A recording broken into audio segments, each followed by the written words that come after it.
Welcome, everyone. The webinar will begin at the top of the hour and will be recorded.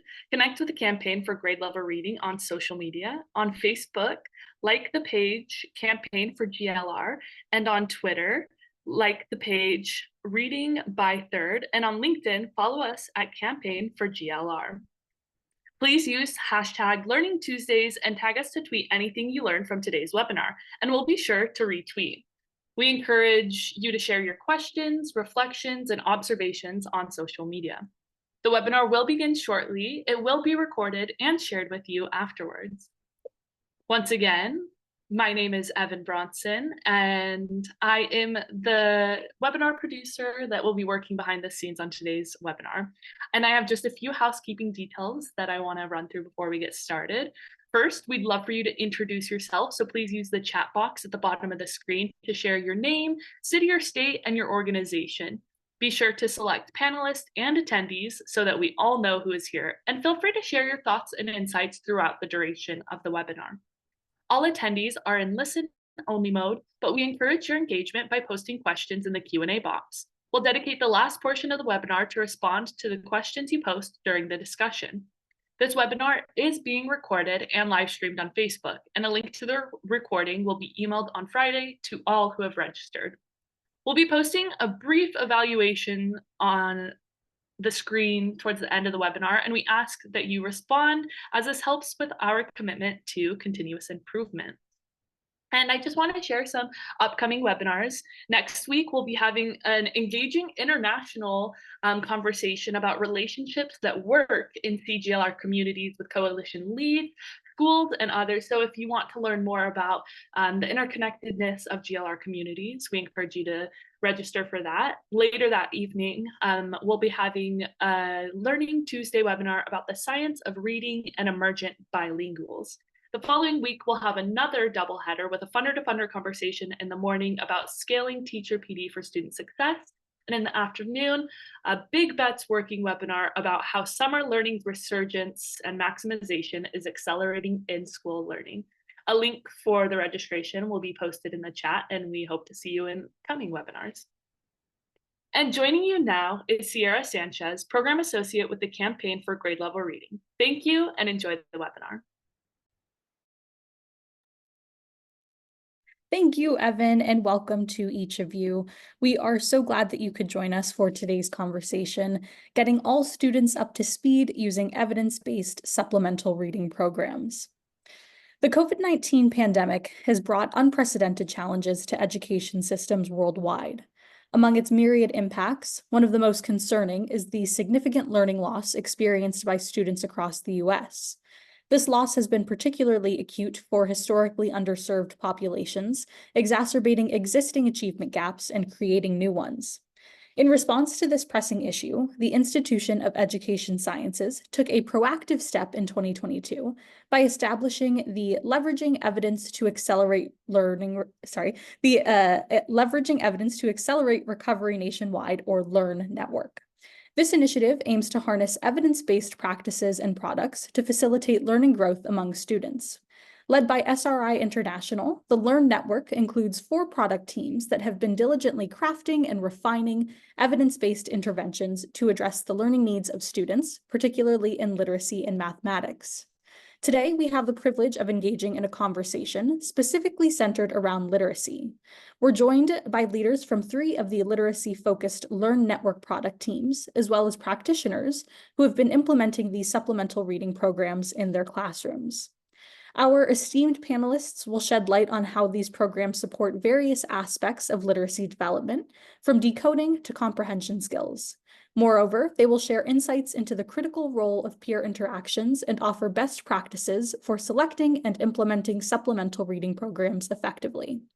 And now I am honored to welcome and briefly introduce our esteemed panelists with us today in alphabetical order. Please note that full bios are linked in the chat, so I am just previewing who we have here with us today. Heather Haney-Aiken is a research scientist and the intervention director for targeted reading instruction at the Frank Porter Graham Child Development Institute at UNC Chapel Hill. A K-3 classroom teacher for 17 years, Dr. Aiken has spent the past 7 years supporting teachers through TRI professional development and coaching. Lauren Artsy is a principal researcher at American Institutes for Research. Dr. Artsy's research and technical assistance activities focus on the areas of multi-tiered systems of support, second language education, literacy instruction, and assessment for multilingual learners and students with disabilities. Mary Bratchhines is the Senior Manager for Research and Evaluation at the University of Florida Lastinger Center for Learning.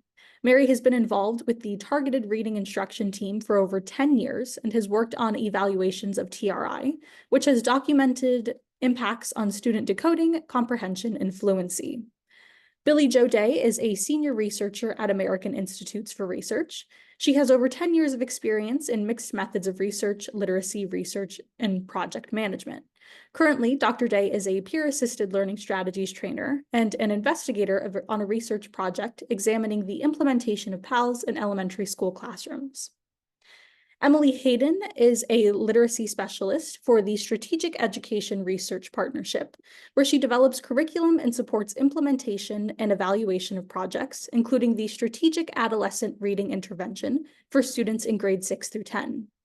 Erin McCainheim is a reading specialist with 19 years in education, holding a Master of Education in Literacy and an ELL endorsement. Erin is currently piloting the Targeted Reading Instruction Program in Woodford County, Kentucky. And Kate Leo is a high school English teacher at Dowling Catholic High School in West Des Moines, Iowa. Kate is a certified reading specialist and has been working with developing readers for over half of her 28 years in education. Kate is currently in her second year of using SERP Institute's STARry program with identified 9th grade students in a high school course called Foundations of Literacy. And today's discussions will be moderated by Adrienne Woods. Adrienne is a senior education researcher in SRI's Education Division. Her research examines the developmental trajectories of children who receive special education services in U.S. schools. Woods provides technical assistance to grantees and staff of the U.S. Department of Education's Office of Special Education Programs and is co-lead of the product team management strand of the Leveraging Evidence to Accelerate Recovery nationwide network. Adrienne, I'm excited to pass it off to you to get the conversation started. Thanks so much, Sarah. It's really great to be here today. I'm just going to introduce SRI and the Learn Network and give you all a very brief introduction to literacy skill development, and then we're going to jump right in. So SRI is an independent nonprofit research institute with a rich history of collaboration across technical and scientific disciplines. We develop groundbreaking products and technologies and bring innovations and ideas to the marketplace. And for more than 50 years, SRI's Education Division has been a leader in helping federal, state, foundation, nonprofit, and commercial partners improve teaching, education policies, and student learning. Our goal is to reduce barriers and optimize outcomes for students of all ages, abilities, and racial, cultural, linguistic, and geographic backgrounds. Next slide, please. The Leveraging Evidence to Accelerate Recovery Nationwide, or LEARN Network, I promise that's the last time we will say the full name, it'll just be the acronym from here on out. The LEARN Network is a 3-year grant funded by the Institute of Education Sciences, or IES, and led by SRI. This project was conceptualized as part of the federal strategy to address both longstanding student achievement gaps and those exacerbated by the COVID-19 pandemic. IES's goal for the Learn Network is to help product teams who have developed evidence-based education products rapidly and intentionally bring those products to scale. Too often we've seen researchers develop really promising products and interventions that have evidence of benefiting students, but these discoveries don't often make their way out of a research context and into sustained practice in classrooms, meaning that their products do not scale and their potential to help students is never fully actualized. Typically, networks consist of multiple grantees collaboratively working together to advance the field's understanding of a certain priority. So in this case, scaling evidence-based products that can accelerate students' learning and help educators address learning loss, whether that's related to the COVID-19 pandemic or not. We are working with 4 product teams, 3 of which are here with us today and focus on literacy interventions, and 1 that focuses on math learning interventions. And together we're creating a blueprint for bringing evidence-based practices to scale by building a set of tools and resources to help researchers, developers, and educators implement scaling strategies on their own. Next slide, please. SRI was chosen to lead the Learn Network because of its deep experience in supporting and scaling application of research and practice. Our corporate arm, SRI Ventures, created a scaling framework called the Invent, Apply, Transition, or IAT framework that's been successfully used to scale research to practice in healthcare, enterprise software, and robotics. SRI education researchers modified the IAT framework in collaboration with IES to apply the crucial factors to scaling innovations into an educational context and to transition educational research to the field. So for example, some of those crucial factors can include how convenient is it for educators to incorporate this evidence-based product or practice into their school? Or how can this evidence-based product or practice be commercialized or brought to market, given the ways in which districts and schools make decisions about which products to endorse? As the network lead, we provide capacity building support to guide the teams in applying the IAT framework to their products. Next slide, please. And lastly, I'm just going to provide a brief background on the importance of these strands of skilled reading. So the development of reading is really most easily explained, I think, using this conceptualization of the braiding metaphor proposed by Hollis Scarborough. There are two major domains of skills here. So on the top, you see there's language comprehension, and there's 5 skills underneath that domain. And then the bottom, there's word recognition and 3 skills associated with that domain. And these component skills each have their own developmental trajectory, but as this model demonstrates, the skills don't develop in isolation. Over many years of acquisition, word recognition skills on this bottom become increasingly automatic or unconscious, so they require little to no attention or effort. And at the same time, language comprehension skills become increasingly strategic. Ideally, the components eventually become integrated or braided together into a really seamless rope that represents the sophisticated comprehension skills of fluent readers. So this model demonstrates that learning to read is neither simple nor easy. This braid takes years to construct. The process can unravel at many points in development and for many different reasons.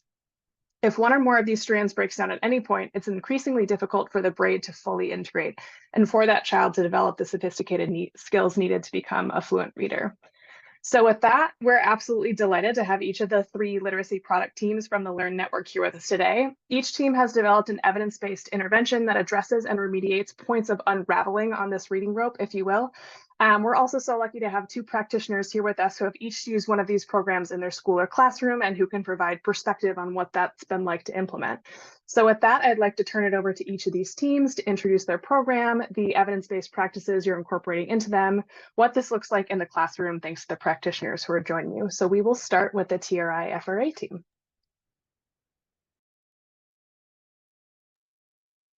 Thanks, Adrienne. Hi, everyone. It's so nice to see, well, I guess not quite see, but definitely see all of your names in the chat. I've been enjoying seeing where across the country and the world you all are coming in from. My name is Mary Brad Hines. I work at the University of Florida Lastinger Center for Learning. I started my career as an early childhood educator working with young children, and currently have been working with targeted reading instruction, as Sierra mentioned, for over a decade. TRI is an early literacy program that includes daily lessons for students, and we provide a lot of strong implementer support, and that includes virtual coaching. We're so excited to be part of the IES Learn Network. It's provided us funding to transition our longtime paper and pencil version of TRI into a digital reading platform. Flamingo Reading App, or FRA, was developed by Paige Pullen at Lastinger Center in spring of 2020, and really is there as a tool to help educators teach reading, and that happened virtually a lot, obviously, during the pandemic. We also have today TRI FRA's Intervention Director, Heather, and a reading specialist currently using the program, Erin, who will be joining us today. And just to give a quick intro, I am Heather Aiken. I am the Intervention Director for Targeted Reading Instruction, and I work out of the Frank Porter Graham Child Development Institute at UNC Chapel Hill. And I just want to really quickly pass it over to Erin to say hello, who I have the pleasure of working with in TRI FRA. Yes, hi, my name is Erin Heim. Currently, I'm a literacy specialist at Southside Elementary School in Woodford County, Kentucky. I previously served as an EL teacher for 7 years, and before that, a classroom teacher as well. This year, I've had the opportunity and the pleasure to implement TRI FRA in our district's summer school program, as well as our elementary school. And I'm excited to share some of that information with you today. So next slide, I'm going to go ahead and start off. So what we've been doing this year as part of the Learn Network, or the past 2 years, is we have been working to take TRI scope and sequence and program that into the Flamingo Reading app platform. We've created a series of easy to implement high quality reading lessons. One of the benefits of working in this digital platform is that we've been able to expand the types of educators that we work with. Traditionally, we've worked with classroom teachers. With the TRI FRA, we're working with classroom teachers, but we're also working with reading interventionists like Erin. And then in that summer school program that Erin referred to, we were working with college student tutors, and we're also working with paraprofessionals. The basic TRI lesson is a one-on-one lesson, or teachers may work with pairs of students. They provide a 15-minute lesson daily as much as possible. And as Mary mentioned, all teachers will receive virtual coaching to support their implementation. And I'll turn it over to Mary.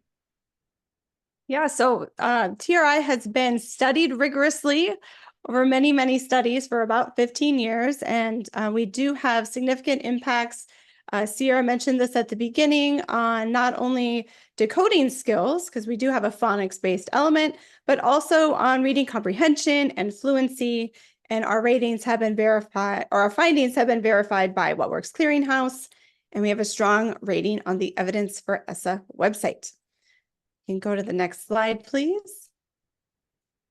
So it's really hard to see this picture, but at the very top of this picture, you can see one of our TRI FRA coaches, Teresa, who's providing virtual support to educators who implement a consistent TRI FRA lesson structure.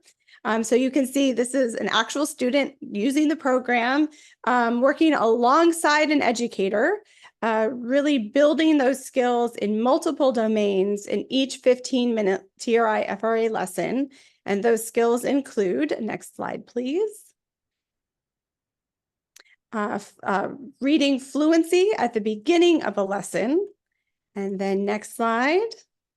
Blending and segmenting sounds and words through very hands-on word level activities. Next slide, please.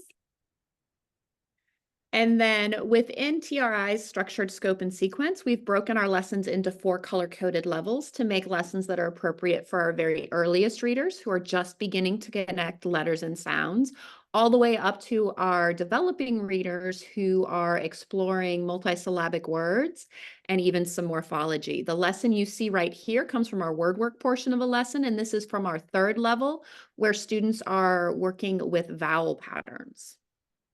That's right. And so right now I'm also working with a student, and the student and I have we've done 11 lessons together. So that's less than 5 hours of instruction over time.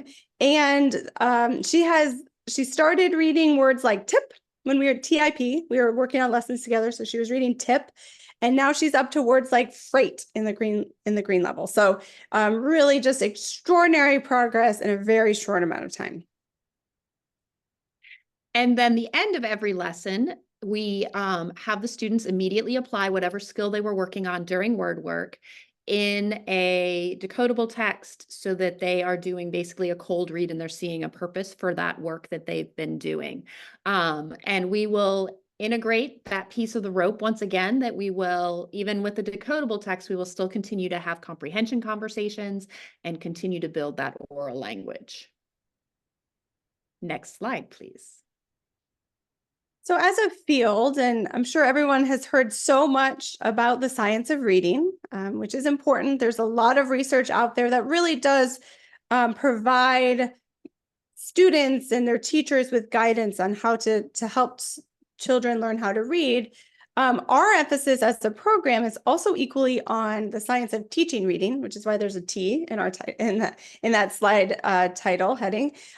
We provide virtual coaching support, as we've mentioned, and you saw the picture of Teresa, that really supports educators' implementation of the program, so they know how to go through a lesson, they know how to guide a student. But more importantly, that really helps educators understand how to make those instructional decisions to better support all of their students. So not just the student that they're working with one-on-one or in a pair, or in some cases in a small group. It's really, we're providing those skills that they transfer into all of their instruction of reading. And that really helps the program be effective for very experienced reading specialists like Erin, as well as classroom teachers, brand new classroom teachers, but as Heather mentioned, also tutors, summer school, after school. It really is a program that can be used widely in different settings. So this slide, I'm sorry, can we go back one? Thank you. Really quickly, I'm guessing we're running out of time and we want to make sure Erin has a minute or two to talk about TRI. This slide is drawn from an article that we published in The Reading Teacher, where we talked about our 4 guiding principles.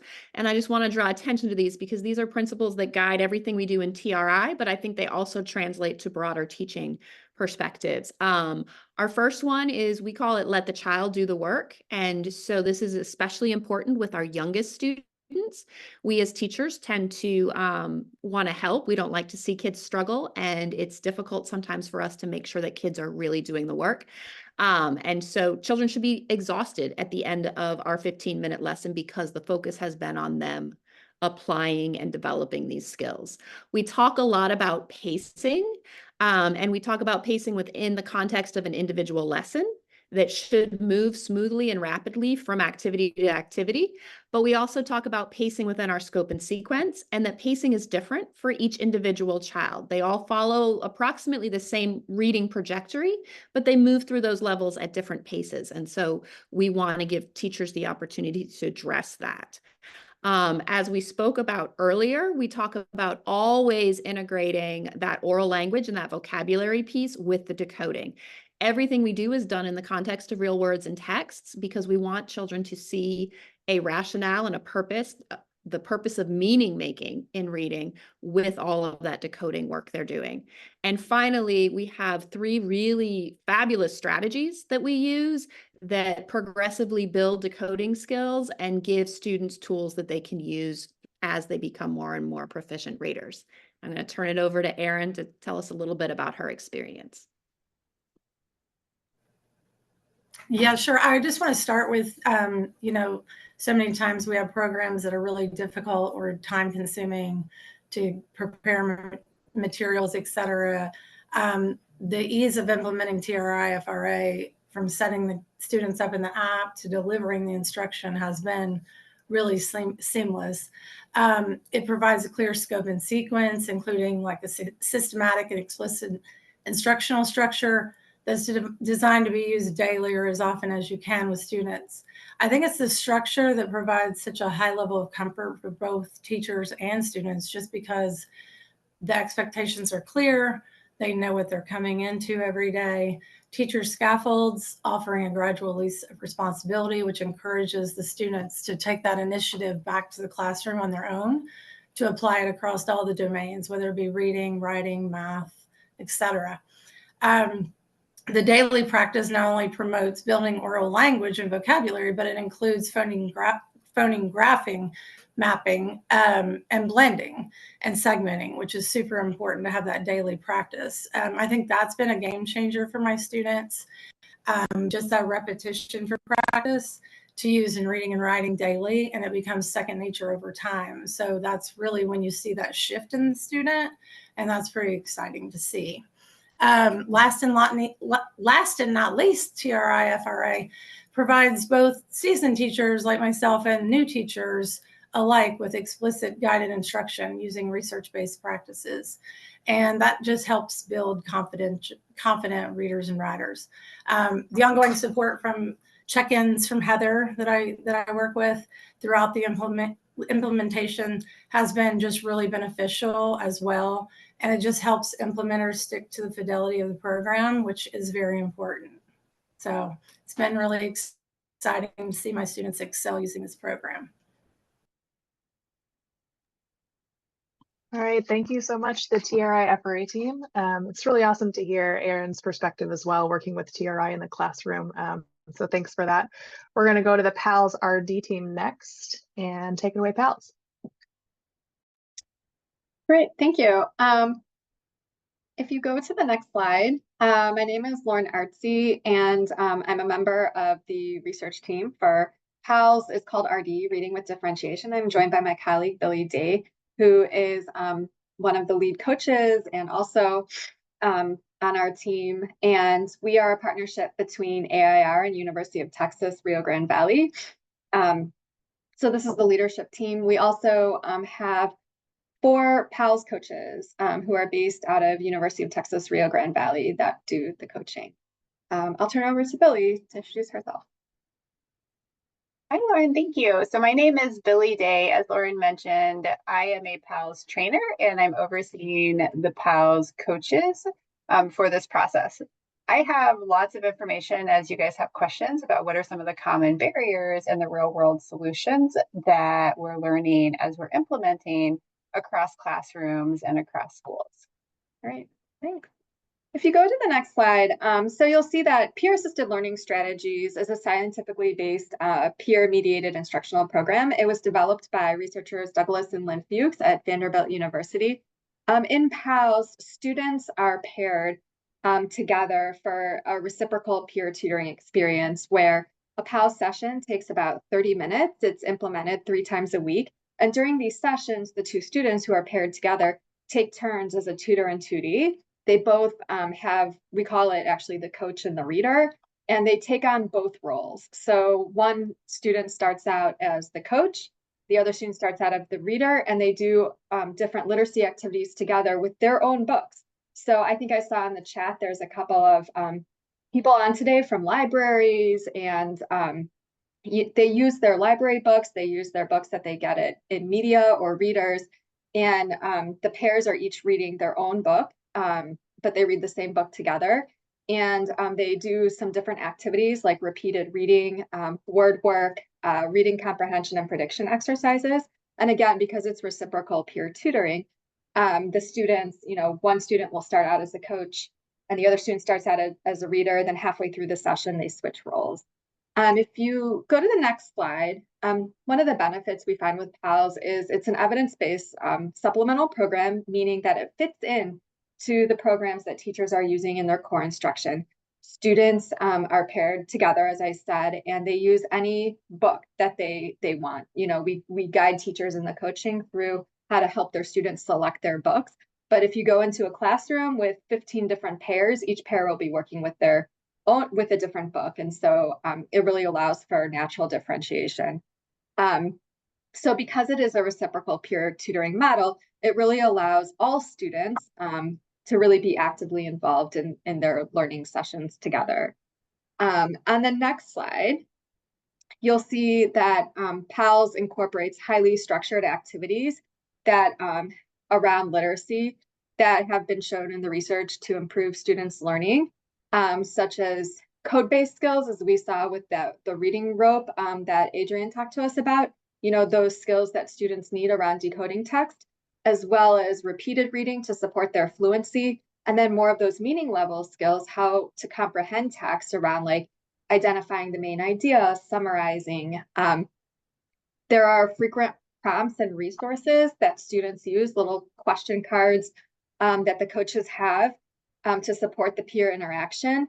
And there's also a little bit of time where the teacher works with the students on how to learn the PALS routines. But then once the children are learn those PALS routines, then they just go into the reciprocal peer tutoring session.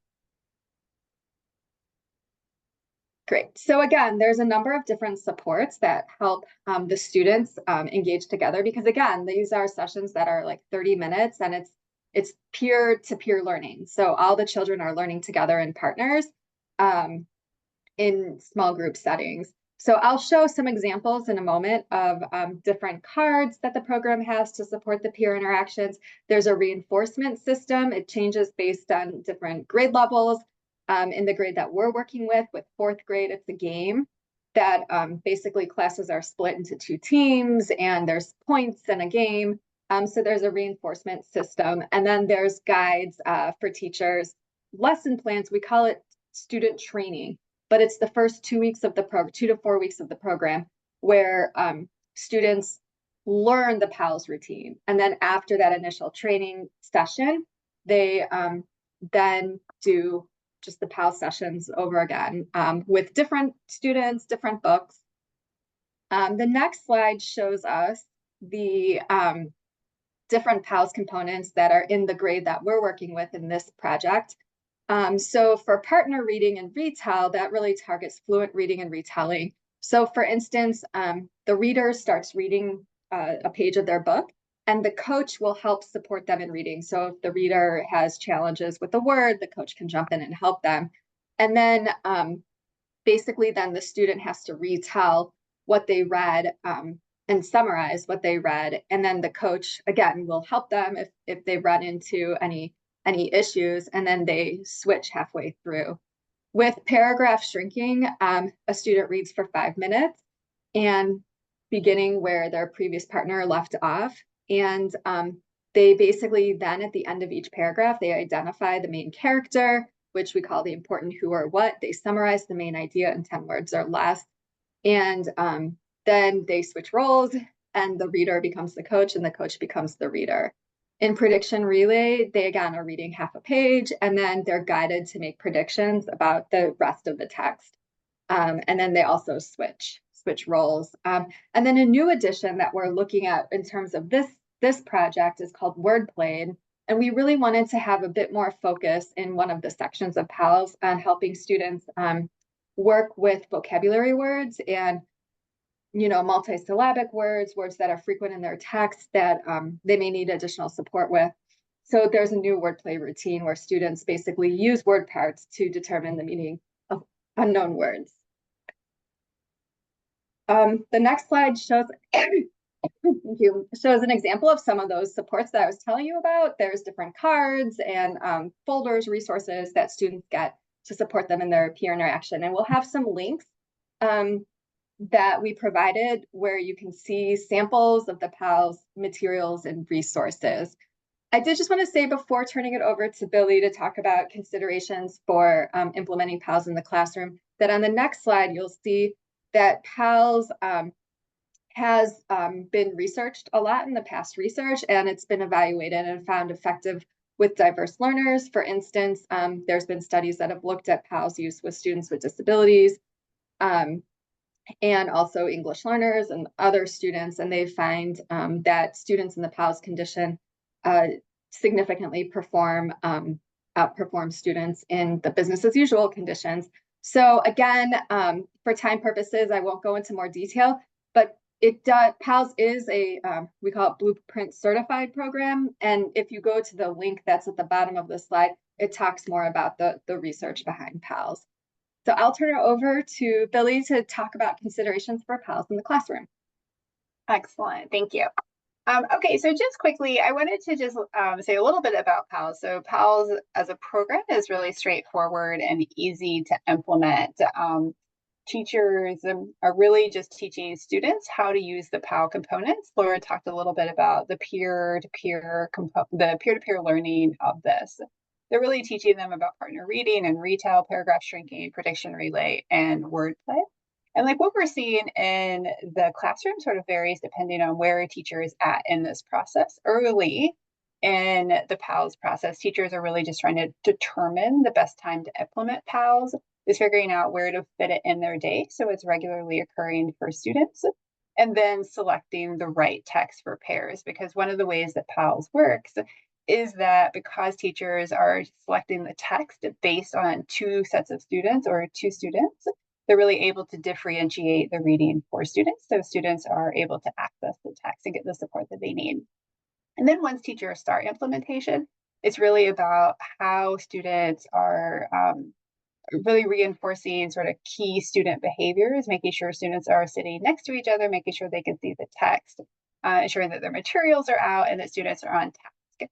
And then after students are trained, so really after the 4th week, the teachers are really just moving around the room and observing students, providing feedback, and making any needed corrections for students.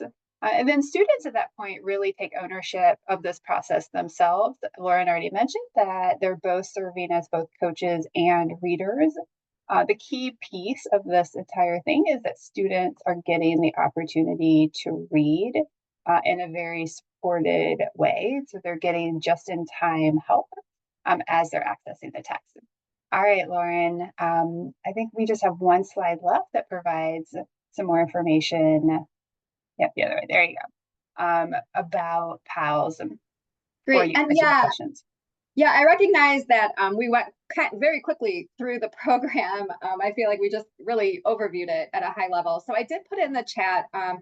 This is through the IRIS Center, which is the Department of Education Office of Special Education Programs funded Technical Assistance Center that disseminates information about programs and research. And so they do have a couple modules that are related to PALS, and there's a lot more information and example activities there. And I believe also in the chat, there's some sample links as well. And if you're interested, these are just a couple QR codes if you're interested in connecting with us or want to receive any more information about PALS. This is our contact. All right, thank you so much to Lauren and Billy. It's really great to hear more about PALS and have all those resources dropped in the chat and in the resource sheet. So we are next going to travel to middle school to talk with Starry and its support for middle school students.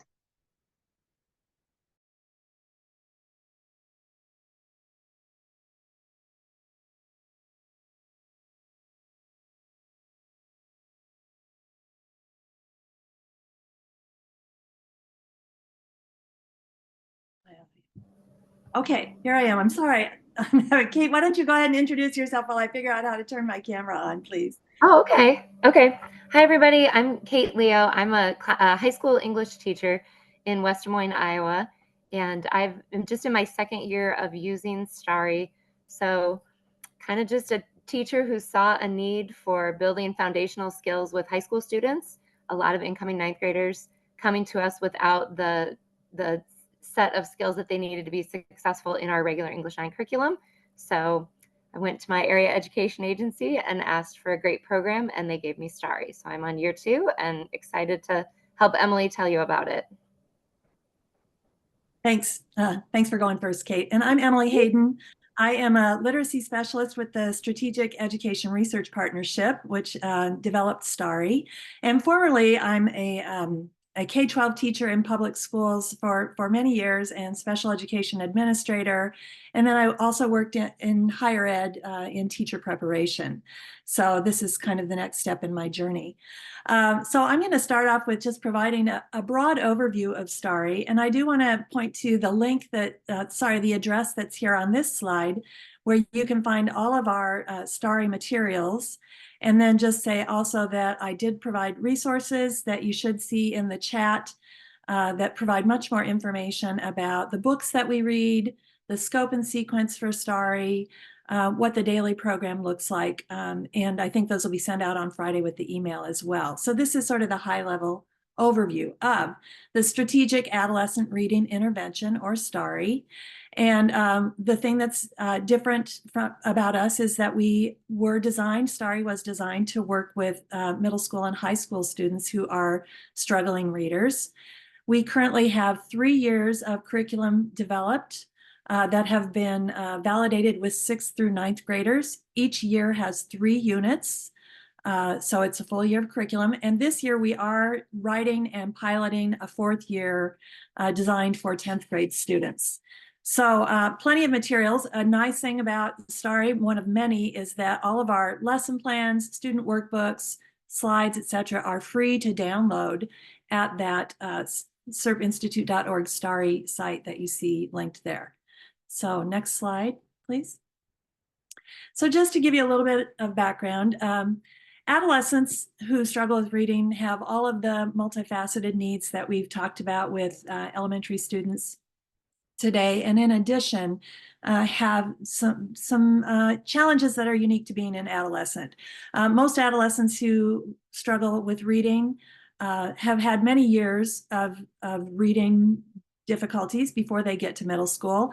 And so because of that and all of the other emotional and developmental changes that are happening in middle school and high school, a lot of the readers that we work with have kind of disengaged from reading and have unfortunately internalized the message that they're not good at reading. They're just not good at it. So Starry is specifically designed to be engaging for adolescent readers who have been struggling for a number of years, while also incorporating all the strands of that reading rope that, that Adrian showed earlier. So down the left side of this slide, you see just kind of the little fibers of that reading rope.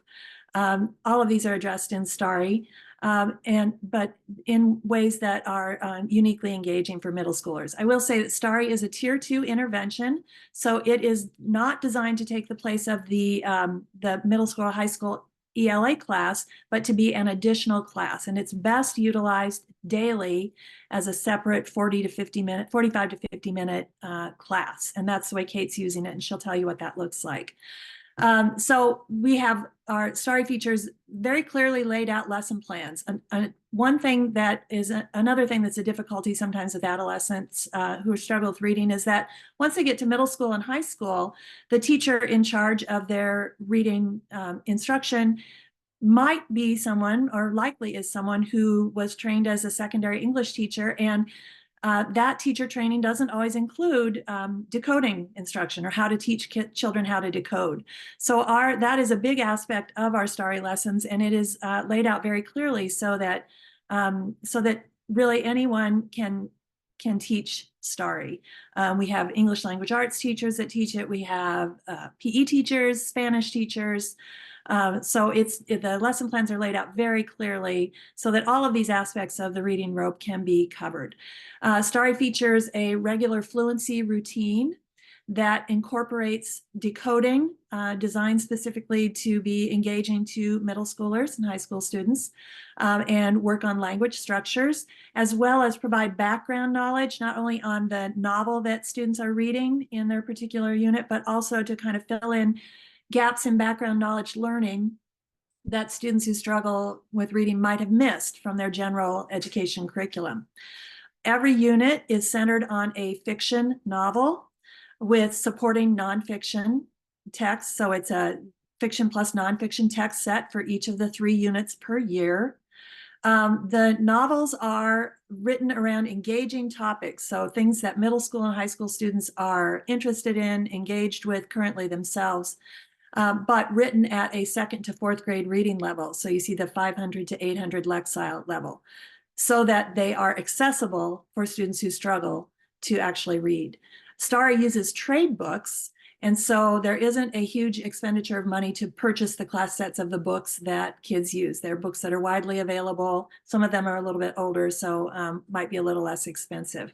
And within these units, we also work extensively on developing complex comprehension skills.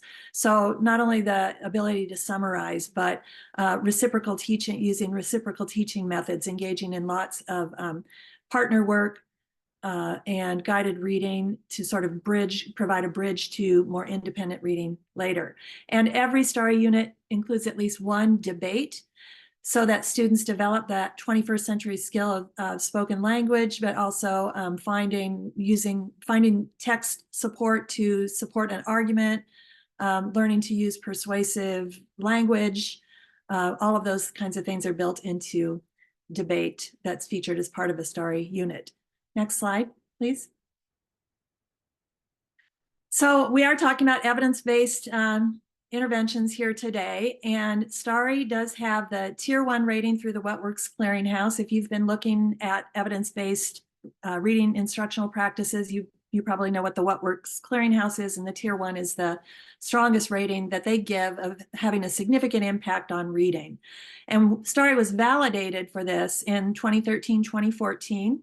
With a large group of students in both rural and urban settings in the Northeast US.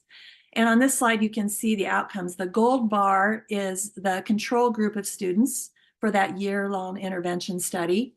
The control group received a different Tier 2 intervention. So it isn't that the control group received no additional intervention in reading. They did. It was just not Starry. It was another reading intervention. That's the gold bar. And then the blue and the red bars represent STARI students, students in the study that received STARI as their intervention. The blue bar is STARI students who completed only 1 unit during the year. And remember, there are 3 for a year. And then the red bar is students who received at least 2 or 3 units of STARI, so who completed more. So you can see that not only did STARI students perform significantly more strongly than the control group students, but students who had more STARI, 2 to 3 units, as opposed to just 1 unit, had even stronger performance. Next slide. And then this is a little more recent study, smaller, but something we're pretty excited about. This is from data from a study with students in Mississippi during the 2021-22 school year. So if you remember back, we were still in the height of the pandemic. So 21-22, we were trying to get back to face-to-face schooling, but still having lots of interruptions, lots of pauses for quarantines, lots of going back and forth between virtual instruction and face-to-face instruction. And so there was a lot going on that year. And even so, students in this intervention study who received STARI made significant growth. The bottom bar on this slide is the control group. And again, they did not receive STARI, but they did receive another Tier 2 reading intervention. The top bar is the group that receives STARI as their Tier 2 intervention. And this is the growth they made on Mississippi's state ELA test, which was significant and we're quite excited about because it is quite often hard to see the impacts of a year-long study on the state level testing. Okay, next slide. And I'm going to stop talking now because I want you to hear from Kate, who is a high school teacher here in Des Moines, who has been using STARI and can tell you what she's seen with how it works for her students and what she's seen. Thanks, Emily.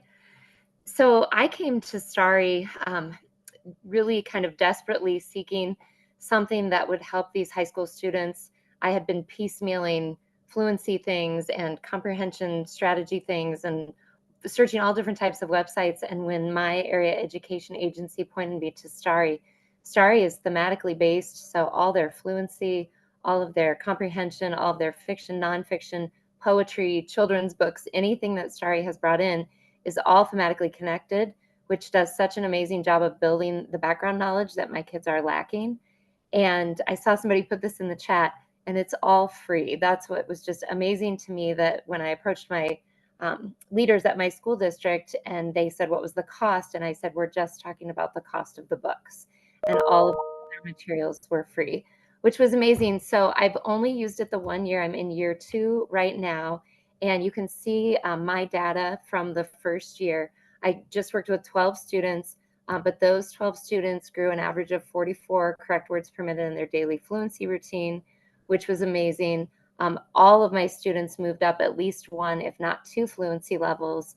The big thing was I have these wonderful people at the Read Basics testing group at CAPTI and ETS, and they're helping me interpret my state data to see the growth that STARI has, how STARI has impacted my state data. So out of my 12 kiddos, 6 of them became proficient on my Iowa state assessments last year, which was just huge. So, or I'm sorry, 5. But this year we're serving even more students, and through the Read Basics test that I get to use through CAPTI, I'm already seeing larger amounts of growth this year because we're moving more quickly through the units. So my students are going to get all 3 STARI units this year, and last year they only got 2. And that average growth of 43.25 points on our state assessment was just, it blew us away. We'd really never seen anything like that led to that kind of growth in our students before. So it's been an exciting program to be a part of so far. And I know with time constraints here, I'm excited to answer any questions later that anybody has about it.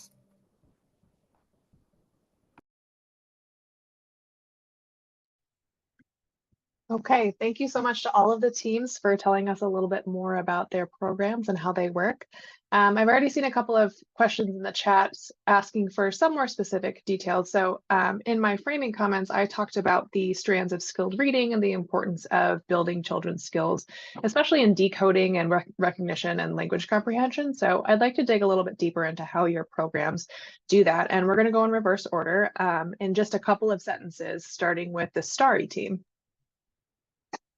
Well, one of the resources that I made available is an insert that specifically takes every little fiber of that reading rope and addresses how STARI works with that area. But in terms of, we've got the language comprehension and word recognition. We work on building background knowledge, as I said earlier, not only background knowledge for the unit that students are in, but things that they might have missed in the general education because of their struggles.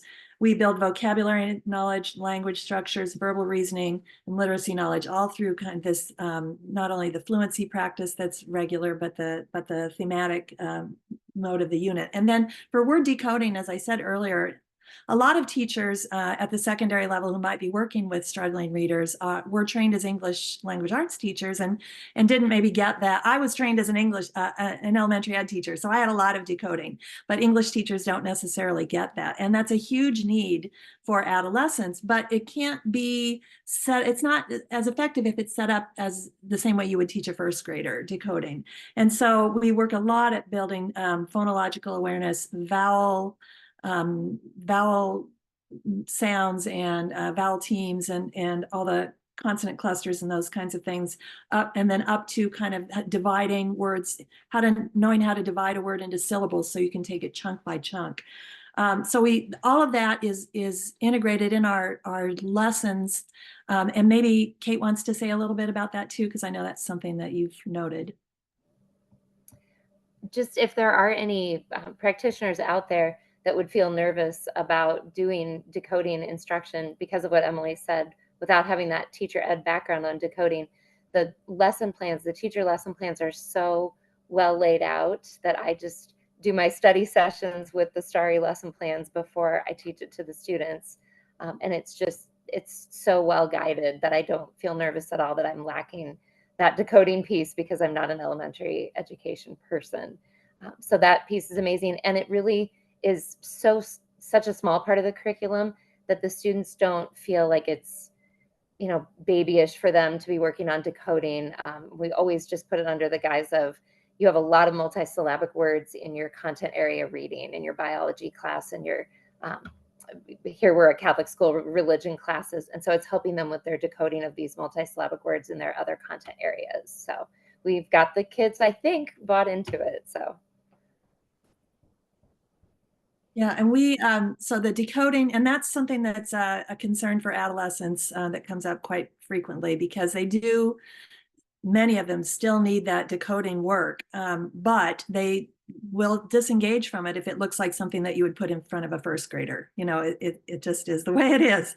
And so we've worked very hard to choose novels and write fluency passages that incorporate whatever vowel team pattern or syllable pattern or suffix we're working on, so that they get those repeated, they get the separate practice in their mini lesson, and then they see words with those patterns repeatedly in the reading. And then we are also developing right now and piloting a version of our phonics work that starts at an even more basic level with consonant sounds and vowel sounds, because there are a number of middle schoolers that are still kind of at that level. And so we're piloting Phonics Boost right now that will be an integrated part of STARI and available starting this fall. So we're trying to cover all the bases there and do it in a way that, as I said, kids will actually engage with, because that's really a big challenge for our adolescents.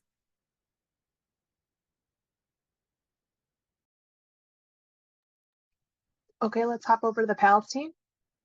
Yeah, thank you. So I talked briefly in the slide that the PALS components for the grade that we're working at, which is 4th grade, really focuses on partner reading and retell, paragraph shrinking, prediction relay. So partner reading really indexes the skill around reading fluency and summarizing. Paragraph shrinking really helps support students around their comprehension skills, summarizing, identifying the main ideas and main characters. And then for prediction relay, that really indexes the skills around making predictions, identifying main ideas, and summarizing. There are some other additional PALS activities that are focused more to decoding if students need. And then we embedded in a section of PALS that we call wordplay, where students are working with affixed words in their text and learning the affixes and then unpacking the meaning of unknown words based on their knowledge around affixes. So again, I think of that, the reading rope that we saw earlier, really, you know, the skills around, you need the skills to decode text and then the skills to understand what a page of text means and comprehend. And so when PALS, you know, when the students are doing PALS, they're really working with both areas.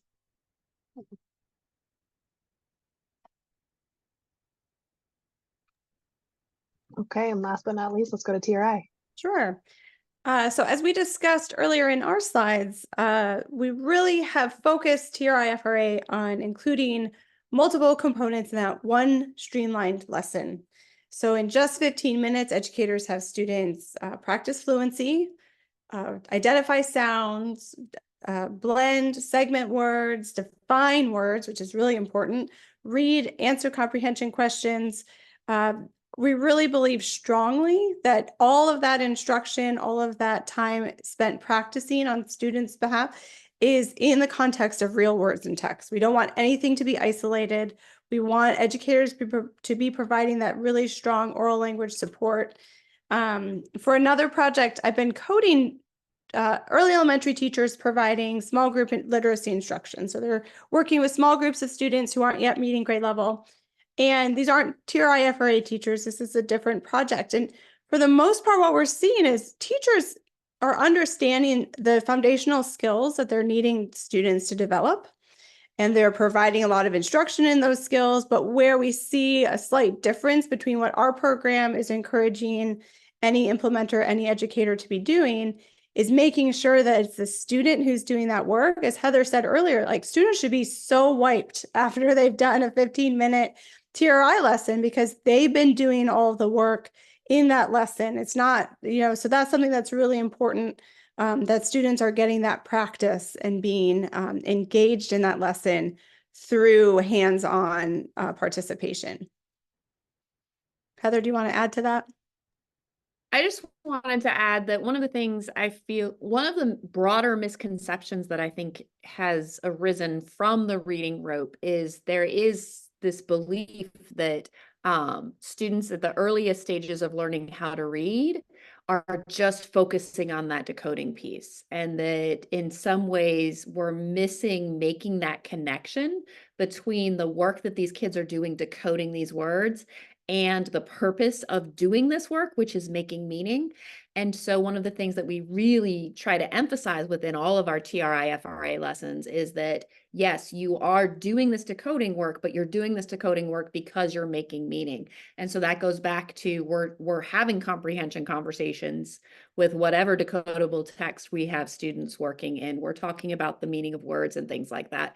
And we know that there is some research evidence that indicates that teaching word meaning along with decoding can have a positive impact on students' reading accuracy, their efficiency, and whether or not they retain those words. So all of that is going to work together. Thanks, everyone. And thanks, Heather, for offering that clarification of the reading rope. I think that's a really important point that you're right often gets overlooked. So I want to ask a question specifically to the teachers in the panel. So what are you learning about best practices from implementing these supplemental reading programs, and how are these programs really helping you in the classroom? We're going to go Erin, and then Kate, and then Billy. Okay, well, supplemental programs such as TRI, FRA just help teachers provide that targeted instruction based on the needs of the students. You can get that information just by giving an easy short formative assessment and start there, just targeting their needs so that you are in their zone of proximal development or instructional zone of learning, to help get them to the ultimate goal, which is grade level access to grade level learning. teachers provide that immediate feedback constantly when you're using the RTI for the students to take action. And the content is super engaging. It helps build the oral language and fill in gaps in vocabulary knowledge. What I love about TRI is the transitions through the different activities are very quick. So students don't have a lot of downtime. So there's not a lot of time lost in the instruction. It helps keep them engaged on task. And allows for them to build stamina throughout the lessons as they are gaining more skills. Obviously, their reading is going to get a little bit longer, so their stamina should improve over time, and they can read those more difficult texts. And then ultimately, supplemental programs such as TRI, FRA, just provide educators such as myself with that instruction to support the needs of the students and allow them to retrieve that knowledge just because they've got that consistent practice with whether it be blending, segmenting, and mapping those phonemes and graphemes, and so that they can seamlessly transfer that back to their core instruction, which I think is huge. So.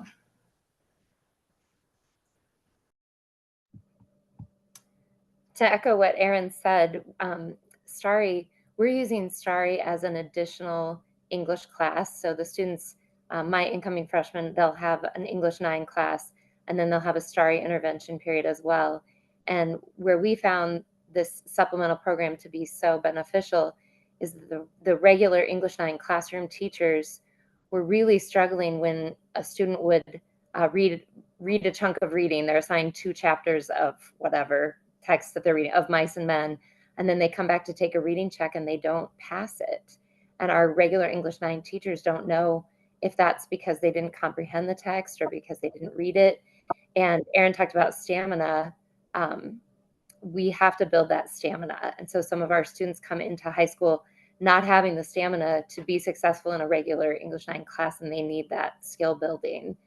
The other thing we've noticed with being able to offer a supplemental program within our school is that some of our students, their parents are refugees, their parents are not English speakers, and so they don't know where to seek outside resources. When we let them know at parent-teacher conferences that their child is not reading on grade level, they have no idea where to begin to find resources to support them. And so it's an equity issue. And so I see this as this supplemental program helps make English equitable to all of our students in our school by bridging the gap for some of our kids that lack those skills to be successful.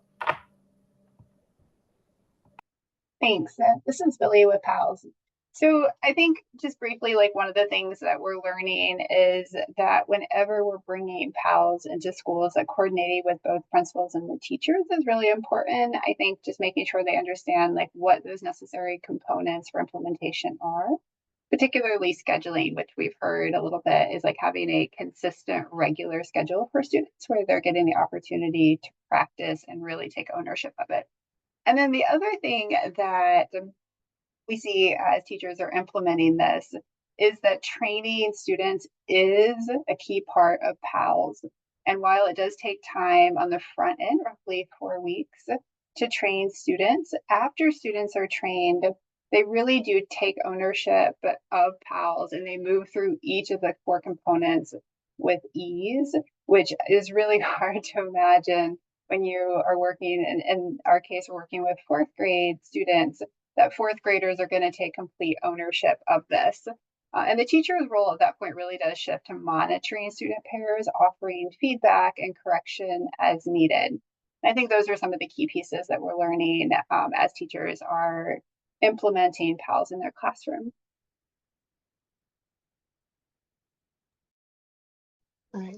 Thanks, everyone. So my next question is about these programs as supplemental reading programs. So why did you take the time to develop a supplemental evidence-based reading program as opposed to a core reading and program? And how do these programs supplement and build on each of the core programs? So we're going to start with PALS RD for this one. All right, thanks. I think oftentimes core reading programs are focused on teaching specific skills, which is obviously what we want. And there's not sometimes enough time for students to practice these skills to really get to use them. And PALS really fits into what teachers are already doing by having students read, and they use things like library books or other texts that teachers might have in the room. And PALS is just really a mechanism for teachers to use that provides students with differentiated just-in-time reading support through that peer-to-peer learning. So it's really using a resource that schools have a lot of. They have a lot of students and teaching them how to support each other in this process. And there's lots of like little periods of time in the day in schools where it's not being utilized fully to really support learning. And so I think PALS as a supplemental program can really fit in to those times. It really provides just additional opportunities to practice their reading skills using these evidence-based processes that are built into the PALS components. And again, just to clarify, because I'm getting some questions, PALS use, so when the students do PALS, they're using their own books. So sometimes that might be like some books that are in the library class, in the classroom library. Sometimes the kids go to the school library to get books. So it really is a time because they're using their own books and, you know, doing the reciprocal peer tutoring to really reinforce those literacy skills that are taught in the core program. Great. Let's hop over to Starry now. Well, Starry is designed as a double dose, to provide a double dose. So it is best utilized as a full class in addition to the regular English language arts class. And if you think about the way middle schools and high schools are structured, that's 45 to 50-minute period every day. And so some of the reasons for that are, there's a myriad of them. One is that's popping to the top of my mind right now is just to think about the different needs that a ninth grader who is reading at a second grade level has compared to a ninth grader who's reading on grade level. And how at ninth grade, and I'm using that grade because that's who Kate works with right now, you know, those kind of differences really stand out in the general ELA classroom. And so by including them in a Starry classroom as a separate classroom, first of all, we try to keep the classes a little smaller. We say 14 students in a Starry class is ideal, and you don't really want to go too much over that. So it's a smaller group. We work a lot on building classroom culture, and that's again an aspect of getting kids to engage with reading again, where they've, you know, perhaps been very frustrated for a number of years and don't want to do it. Just like I don't ever want to try snow skiing again because I've had such bad experiences with that. So we you know, kind of by doing this as a separate class, we can really target the needs of these ninth graders, for example, that are still struggling at the second or third grade level. We can design and have designed decoding strategies and comprehension work that really speaks to their needs and helps to build their stamina. And with those smaller groups, we can do it more intensively. And maybe Kate, do you want to say some more about that as well? I think you covered it all beautifully. So I think Yeah, we're really making an effort to target their needs, to build that engagement so that kids will engage by having a smaller classroom culture, very supportive.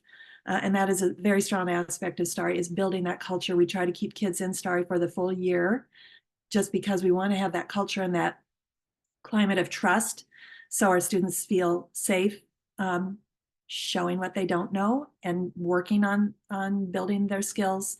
And as Kate said earlier, you know, they still have to pass whatever the graduation requirements are. So it's 9 English a lot of times, or 10 English. They still have to pass that, but Starry really builds their skills so that they're able to engage with that level of work and be able to graduate and go on to college and career.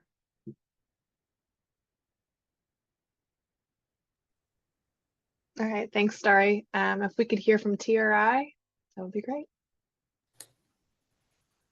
Yeah, so although many programs, you know, they have great intentions, they, you know, core programs and other supplemental often, sometimes they just don't always provide educators with the instructional materials necessary to support that individual student learning that maybe, you know, Not everybody learns the same way, so you've got to find out what works for a particular student. Good supplemental programs like TRI, FRA provide that easy to use program for educators.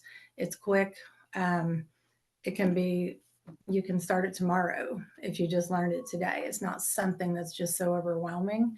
It was designed to provide a short amount of instruction, recognizing that other instruction is happening in the core. So encouraging teachers to incorporate strategies such as marking up words, how they break words into syllables, while incorporating comprehension as the focus into the lessons. And it eliminates that confusion for students because so many different language is being used with programs as far as like syllable types, phonics patterns, etc. And we just don't want to add another set of rules for them to decipher. We want them to just already integrate what is already happening in the classroom seamlessly with learning the skills they're learning in the TRI-FRA program. So.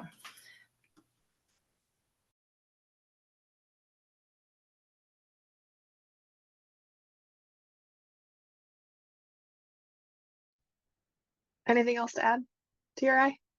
Great. So I have one last question, but I also want to encourage the attendees to post any additional questions that you might have in the Q&A so we can be sure to answer them before the webinar ends. So please feel free to post any questions that you have.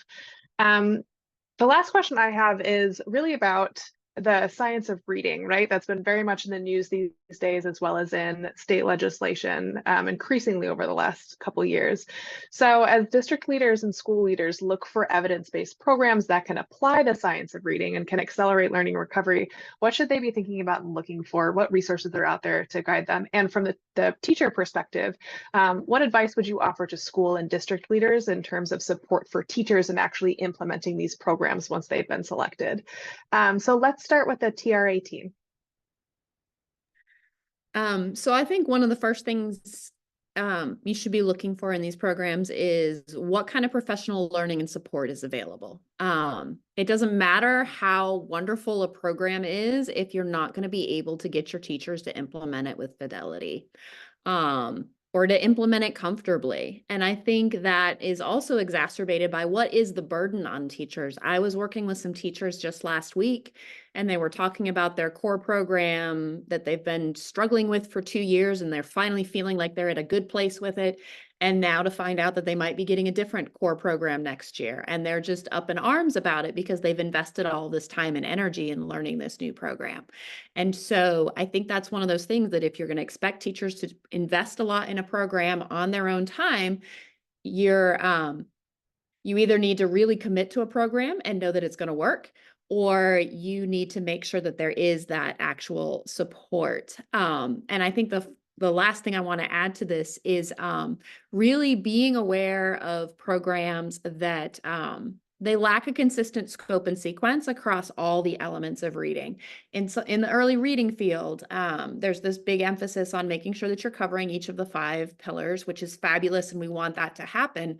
But sometimes I've dived into some of these programs, and yes, they get all of the little green checks on ed reports, but the actual scope and sequence of the skills doesn't really make sense. It feels like some of these things were thrown in there just to be able to get that green check.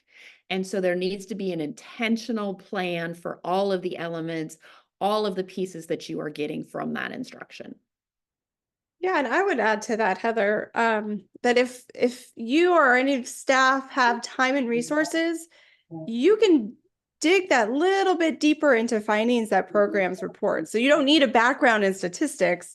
Really, you can read carefully kind of that, which students comprise a control group. If you're reading a study, you're looking at study findings, or who's that comparison group. A study I read recently compared students who had received a computer-based interactive fluency program So they're, in this interactive environment. And then their comparison group were students who were reading silently on their own for the same amount of time, like up to half an hour. And you just have to think like those aren't really apples to apples comparisons. And so just trying to do that little bit of extra work, which you may not have time for, but if you do, just, try to do a little bit more digging to see if a program has an evidence base that really is secure. Erin, I think this is the last question. Did you want to add any last nuggets? Well, for me, I was just going to piggyback on what Heather said about just getting support through ongoing PD and not a one and done implementation model once you do decide on a program as a district, and it just helps ensure that fidelity. And the research-based strategies. And really for any program to really reach its full potential, teachers and staff need to have those support opportunities for ongoing learning when implementing these programs. And, teachers are just like students, right? We all have our own individual needs when we start a new program. Some people might need more support in this area. Some people might need more support in this area. So it's not, ongoing support might look like individual meetings with somebody from the program and targeting the questions you have versus, just a one kind of spill on here's what we have for you, and everybody gets the same, jargon, because you might not have the same needs, I guess. And as teachers, we have needs just like our kids do. So that's how I would end that, with just if you're thinking about, getting a program, just, think about your teachers, because we do need that extra. We can't just do, get it once and just go with it. We always have questions, and we want to do the best we can with what we're given for our kids. So. Awesome. Thanks so much. Let's hear from the PALS RD team next. Excellent. Thanks. First, I'd say this is a really good question. I think there are a lot of open access resources out there that schools as well as community organizations can use to help them really think about what are the best evidence-based strategies, curriculums, and interventions that meet their students' needs. The Institute for Education Sciences, the What Works Clearinghouse, and the Regional Educational Laboratories have spent a lot of time looking at the research in order to provide really user-friendly guidance to schools to help make some of these decisions. These guides do not provide an answer necessarily, but do provide a framework that schools and community organizations can use to guide its decision-making. Topics include that are available, like a rubric for evaluating instructional materials in K through 5. There's a lot of materials I'm thinking about, like what does literacy coaching look like? We heard the other teams talk about professional learning and coaching and really supporting educators as they're implementing interventions. There's a lot of resources out there. I have provided a list of resources that will be shared after this session. But I did want to share in the chat, like the rubric for thinking about how to select instructional materials in literacy for kindergarten through grade 5. Again, these resources aren't going to give you an answer necessarily, but will guide decision-making in these processes. Lauren, would you add anything else? No, there's a bunch of resources, like for instance, the National Center on Intensive Intervention has, we call it a tools chart, but it is basically like a chart that provides information about different interventions, progress monitoring, assessments that are out there. And I think all of this is in the list that Billy had sent on, so we can provide that as well. Awesome. Thanks, PALS. And last, we want to hear from Starry. So in terms of what administrators and district leaders should be thinking about and looking for when looking for interventions for adolescents, first of all, I would really echo what people here have said about ongoing support for teachers and professional learning and professional development. for the product. And that's something that I haven't talked about yet with Starry, but we do have an online professional development that is very strong, and we answer lots of support questions and are working all the time to be sure to reach out to all of our teachers. But in terms of thinking about what adolescents will need, I really just want to speak again to the engagement practice and recognizing that middle schoolers and high school students who are struggling with reading, they still have decoding challenges. They still really need decoding work and work on words and how to take words apart. But if it's not put together in a way that seems age appropriate to them, then we risk the chance of losing their engagement just because of everything else that's going on in a teenager's life at that time. So really looking at the materials and finding things that meet all of the strands of the science of reading in engaging ways, so that kids can really start to fill in the background knowledge that they may have missed and to build their stamina for reading. And then one thing that is challenging, I think, and maybe Kate will speak to a little bit, is scheduling. Because, as I said, Starry is a double dose program. So, and if you think about what middle school and high school schedules look like, broken up into 50-minute periods, building that into the schedule daily requires some creativity sometimes on the part of administrators. And I know Kate worked a lot with her administrator to bring Starry to her school. So I'm going to toss it over to her now. Before I talk about that, I'll just quickly say that I did Starry's professional development. That was the one thing that my principal said he would splurge on for me, is to purchase the professional development, because there's a little cost involved there.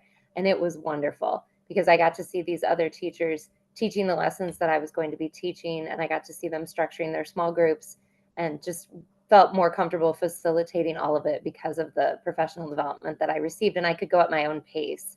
And it told me like how many PD lessons to do before I would teach a certain amount of Starry. So it's wonderful. My best advice, if there are any administrators listening to this webinar, is if your teachers tell you that the students are lacking the foundational skills that they need to be successful in an English 9 classroom, please listen to them, because they know what they're looking for in these English 9 classrooms, and these kids can't meet the learning targets without some additional support. And teachers, if you've been asking your principals to find time to do this, just keep asking, because I've been in my school building 6 years, and I started asking after my first year here, and I just kept asking, and eventually they saw a need, and they've been so pleased with the results and the engagement of the kids, because my students have loved all of the Starry books. The curriculum, as Emily said, is very, very engaging, and that engagement piece is huge. So don't give up. Thanks, Kate, for that pep talk at the end. I feel like a lot of us needed to hear that. Before we move on to answering a couple of questions in the Q&A, there was a survey that just popped up on your screen. If you could take a couple minutes and just answer that, we would really appreciate it. It would help improve the webinar content that CGLR provides, and so that would be great.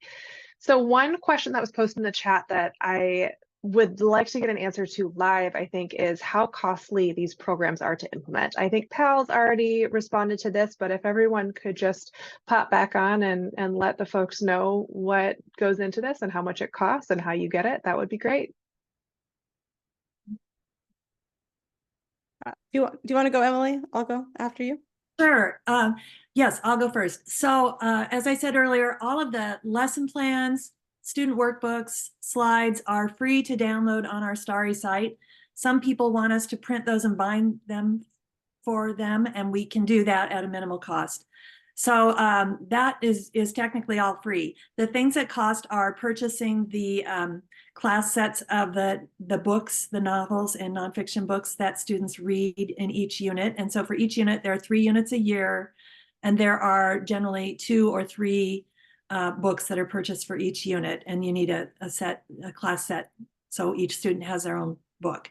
And Kate's school, I know, works with, and maybe it's all Title I schools in Iowa. They have specific vendors they work for to find books at a discount. A lot of our books, we're not like brand new, hot off the press books, so a lot of them have been out for a while, and so that lowers the cost a little bit. So that's one expense. The professional learning, as Kate said, there is a charge for that. It is a year-long, designed to be 2 hours a month, I believe, but all online. And I believe it's $375 per teacher for that year-long professional learning once a month modules. And then those are, I believe, the expenses. Kate, jump in if I'm forgetting anything. Nope, you got it all. I can't think of anything else. Yeah, Okay. and the books were minimal cost. My administrators were very pleased with how low cost this all was. So Yeah, that's great. I would say so. TRI FRA is still kind of in its last phase of development. So we haven't fully established all of our costs. That's part of what the project we're doing now will look at. I would say that all of our books, our decodable books and books for students starting to read those long vowel patterns and multisyllabic words are available for free. You can contact us and we can get you those books. And then yeah, I would say very similar, like the actual training and things like that. We are trying to keep things as low cost as possible. So one of the things we're doing in this project is now that we do have it all online and in a digital platform, the program is easier for people to use. Tutors can use it, parents can use it. All that it really takes is figuring out how to give a little bit of that training and coaching support. And that's what we're also trying to keep at as low cost as possible, because we want this in the hands of as many educators, implementers broadly as possible. So that is work that we're doing in the next 6 months or so.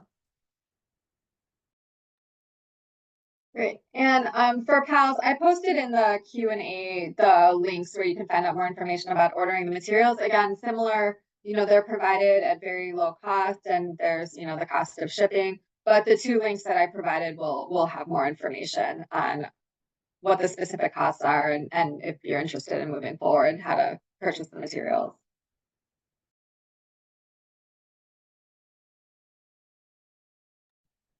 All right, thanks so much, everyone. I think we probably have time for one last question. And the one that I am looking at in the Q&A is really about, there's 2 that are related, and about how we can take these supplementary reading programs and maybe apply them in ways outside of the classroom. I know a lot of the funding is focused on reading programs in schools, but how might these supplementary programs be used creatively or strategically in other ways to help boost learning and accelerate learning for students who are behind? Let's start with TRA for this one, since I think this one is particularly suited to your intervention.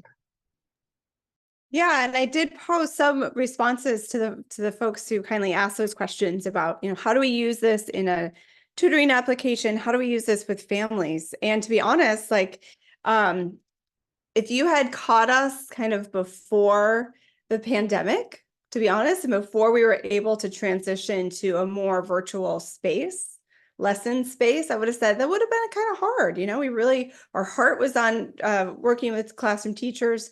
And now that we've been able to pivot and make this change, I would say, even though Erin has a ton of experience teaching reading, folks don't have to have that level of experience. They really would be able to pick it up. And with, just the simple materials that we're able to provide, be able to run with it in outside of school context. Erin, could you speak to that? What do you think about that? Yeah, I was going to say, really, it could be implemented very easily in any environment, whether it be at home or in an after school club or anything like that, because, with the support that you do get through, you all, and it's just very easy to implement. It's one of the easiest programs I've had to implement and start out the gate and just feel really comfortable with. We did this summer, we did that with our district summer school program, and we had a lot of people that are not educators that just needed a summer job, and they can't, and so they were trained through the whole process. And yes, we were there to help support and guide, but they did great. They did great. So I think it could be used really easily in any type of environment. So.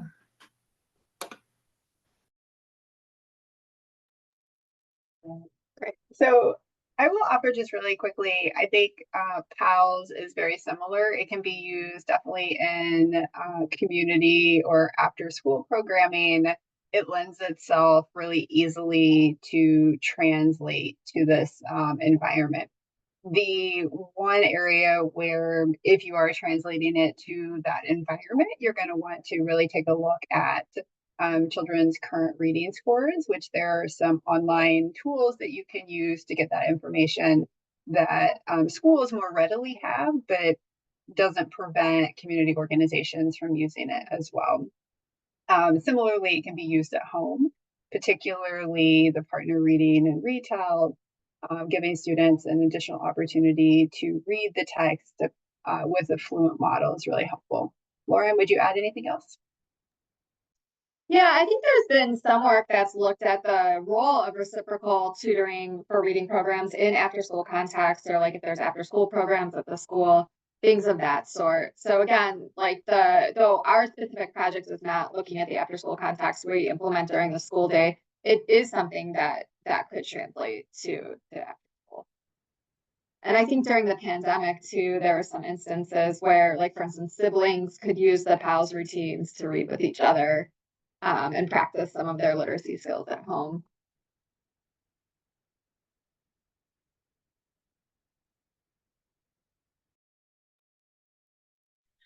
So just to talk about Starry in this regard, because we are designed as a daily intervention, we haven't really looked at doing this in an after-school club or community-based group yet. Although I do have some ideas about that we're kind of bouncing around between me and our Director of Literacy Research and Development, Margaret Troyer. But I would say that the lesson plans specifically are laid out in such a way that anyone can do Starry with students. You don't have to be a trained teacher or a trained English teacher, and we've designed them specifically for that. So we do have that level of flexibility built in. As far as after-school clubs, that's sort of our next thing that we're thinking about.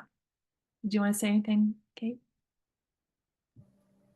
I think the teacher lesson plans have a script that you can follow. So until you get more comfortable, or depending on your comfort level right out of the gate, you could just read and follow the script. So I do think it could be used in small group tutoring sessions, things like that for sure. And I know Emily has some great ideas of other ways that Starry could be utilized. So.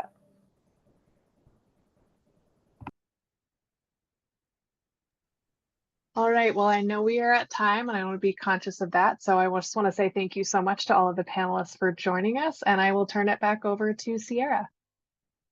Thank you, Adrienne, and thank you all of you. This was a great conversation, and I'm excited for you all to see the chat afterwards because there was a lot of praise, and thank you for all of the work that you're doing and sharing. And everyone is excited for those resources and slides and all of that good material. So thank you again, everyone. Before you hop off, I did want to promote some of our upcoming sessions that we have that we hope you'll join us for. Next week on the 13th, we have an exciting double header, starting off with a Crucible of Practice Salon, and then following that by a conversation on the science of reading. And then the following week on the 20th, we'll have a funder to funder conversation on the Reading Universe, Scaling Teacher PD for Student Success, followed by a Big Bets Working conversation. But again, thank you all of you, and thank you for staying on a few extra minutes as we wrap up. But we hope you'll join us again in the future, and thank you again. Bye-bye.